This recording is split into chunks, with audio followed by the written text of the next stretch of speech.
The boss man, UFC president Dana White. It's good to see you, man. Good to see you. Good to have fans back in the building. So we were here in October, UFC 254. Khabib Nurmagomedov submits Justin Gaethje and then retires. How surprised were you sitting octagon side in that moment? Yeah, I was shocked. I obviously didn't know that was coming, and I think the whole place was. Everybody was standing at attention and hanging on every word. Right. So yesterday, speaking of hanging on every word, was your anticipated sit-down with Khabib Nurmagomedov. I saw that door close like 50 times, right? You were to sit down with him to talk about his fighting future. What can you tell us about that meeting? Well, like I said, I thought that, you know, in his last fight, his father had passed away. Right.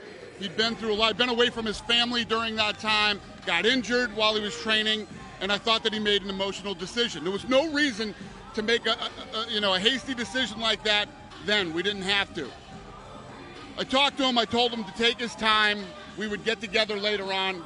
Last night we did.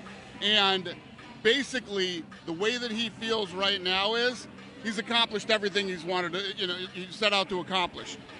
He thought that Oliveira looked really good in his last fight against Tony Ferguson. So next Saturday, right, we got the McGregor-Poirier fight and Chandler and Hooker on there. So his words to me were, I'm gonna watch this fight. He said I would never tie up the division. Okay. I would never tie up the division, hold the belt, and keep the belt away from anybody else. These guys do something spectacular. Show me something spectacular. Wow. And make me want to come back and fight. So I have the feeling that if somebody delivers, it could be on the co-main event or the main event. Right. And like I said, he thought Oliveira looked good. So a lot of good fights. 2 fights coming up. Oliveira looked great. If he can, these guys can do something special, Khabib will fight them. All right, so it appears the Eagle has raised the stakes for UFC 257. It seems like maybe that competitive itch might still be there a little bit for the Eagle. I think so. He's the best in the world right now. His best performance was against Gaethje with all that stuff going on. Right. He just needed some time to clear his head. And these guys do what I think they're going to do next weekend.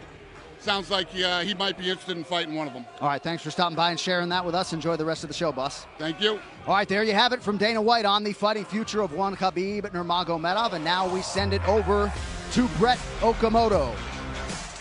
Well, coming up, get ready for 2020 viral knockout sensation Joaquin Buckley, who is still flying high for back-to-back knockouts in his last 2 fights. This man is just absolutely oozing confidence right now. But you know what?